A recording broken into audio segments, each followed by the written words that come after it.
सोलापुरातले 4 माजी आमदार भाजपात प्रवेश करणार आहेत। माजी आमदार दिलीप माने, त्याचबरोबर यशवंत माने, राजन पाटील आणि रणजित शिंदे भाजपात जाणार आहेत। जिल्हा परिषद निवडणुकीपूर्वी भाजपमध्ये पक्ष प्रवेशाचा हा धडाका सुरू झालेला आहे।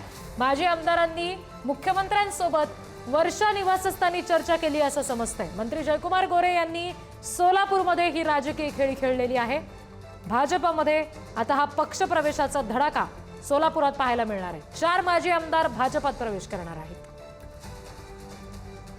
मुख्यमंत्र्यांसोबत वर्षा निवासस्थानी या 4 माजी आमदारांनी चर्चा केलेली आहे असं देखील समजतंय।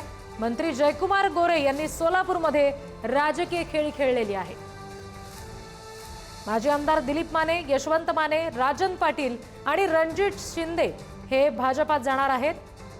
सोलापुरातले हे 4 माजी आमदार जे भाजपात प्रवेश करणार आहेत। जिल्हा परिषद निवडणुकीपूर्वी भाजपमध्ये पक्षप्रवेशाचा हा जो धडाका सुरू झालेला आहे, त्याच्यामुळे आता बरीच गणितं आगामी निवडणुकांच्या दरम्यान बदललेली दिसू शकतात। माजी आमदारांनी स्वतः मुख्यमंत्र्यांसोबत वर्षा निवासस्थानी या पक्षप्रवेशासंदर्भात चर्चा केली आहे अशी माहिती समजते। आणखी तपशील घेऊयात। प्रतिनिधी अनिकेत गायकवाड आपल्याशी जोडले गेलेत त्यांच्याकडून। अनिकेत, कधी नेमका हा पक्षप्रवेश होणार आहे आणि याच्यामुळे काय नेमकी राजकीय समीकरणं, काय नेमकी राजकीय गणितं बदललेली दिसू शकतात आगामी काळात? नक्कीच आपण जर बघितलं गेलं तर सोलापूरमधील जे शहर आणि जिल्ह्यामध्ये जे आहे ते भाजपाने आता राजकीय बॉम्ब टाकल्याचं आपल्याला चित्र दिसून येतंय। खरं तर माझी जे 4 आमदार आहेत त्यांनी जे आहे ते मुख्यमंत्री देवेंद्र फडणवीस यांची भेट घेतली। अनिकेत, तुम्हाला थोडंसं थांबवते। सध्याच्या क्षणाला मंत्री जयकुमार गोरे आपल्या सोबत जोडले गेलेले आहेत। जयकुमार गोरेजी, 4 माजी आमदार भाजपात प्रवेश करतायत, मोठी राजकीय खेळी असं म्हटलं जात आहे। नाही, खेळ असा विषय नाही आहे। भारतीय जनता पक्षाची ताकद वाढवणं, ज्या ठिकाणी भारतीय जनता पक्ष थोडा कमजोर होता त्या ठिकाणी मजबूतीनं पक्ष संघटन बांधणी करण्याच्या दृष्टीनं या नेत्यांशी चर्चा झालेली आहे। आणि माढा तालुक्यामध्ये माननीय एक मोठं नेतृत्व आहे आणि त्यांच्या दोन्ही जनता पक्ष सोडण्याचा निर्णय झालेला आहे। त्यामध्ये राजन पाटील मालकांची खूप मोठी ताकद आहे, यशवंत माने जी माझे आमदार आहेत त्यांची ताकद आहे।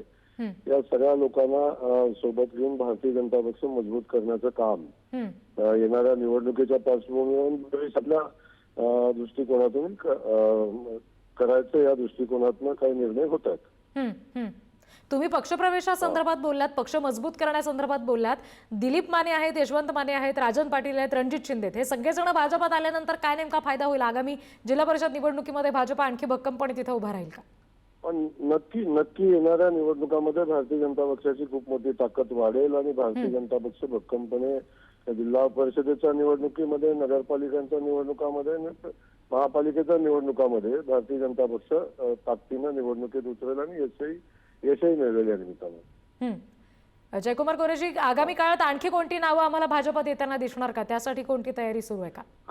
आता सगळे आजच सांगितलं तर कसं होईल? आणखीन काही महत्वाची लोक भारतीय जनता पक्षासोबत येतील, पण त्या परिस्थितीमध्ये स्थानिक नेतृत्वाशी चर्चा करून काही निर्णय घ्यायला लागतील। त्यामुळे सगळ्यांशी मुख्यमंत्री महोदय आणि प्रदेशाध्यक्ष चर्चा करतील आणि येणाऱ्या आगामी काळामध्ये ज्या ठिकाणी आवश्यकता आहे भारतीय जनता पक्ष आणखी मजबूत करण्याचा त्या ठिकाणी काही निर्णय होतील।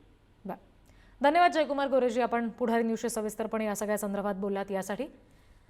पुन्हा एकदा आपण प्रतिनिधी अनिकेत यांच्याशी या संदर्भात बोलणार आहोत। अनिकेत, आता आपण बघत होतो की जयकुमार गोरेंनी सुद्धा म्हटलं की भाजप मजबूत करण्याच्या दृष्टीनं हा सगळा प्रयत्न आहे, पण पक्ष मजबूत करण्याबरोबरच आगामी निवडणुका सुद्धा निश्चित या सगळ्या पक्षप्रवेशाच्या मागे आहेत असं म्हणायला हवं।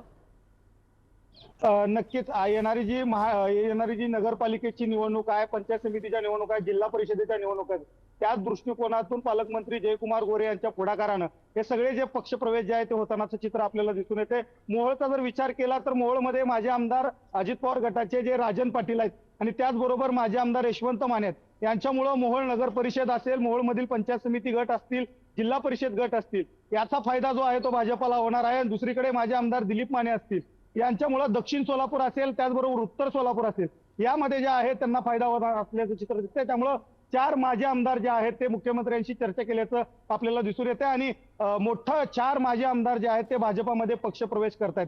त्यामुळं भाजपाला येणाऱ्या जी स्थानिक स्वराज्य संस्थांच्या निवडणूक आहेत त्याला मोठ्या प्रमाणात फायदा होईल अशी चर्चा जी आहे ती होतानाचं चित्र दिसते. दुसरीकडे बबनराव शिंदे जे माढ्यामधून आहेत, माजी आमदार अजित पवार गटाचे, ते देखील पक्षप्रवेश करणार असल्याची जे आहे ते माहिती जी आहे ते पालकमंत्री जयकुमार गोरेने आपल्याला सांगितलेलं आहे. त्यामुळे एकंदरीत 4 माजी आमदारांचा मोठा जो भाजपाने प्लॅन केला आहे तो मोठ्या प्रमाणात या ठिकाणी 4 माजी आमदार जे आहेत ते भाजपामध्ये येत असल्याचं चित्र दिसतंय.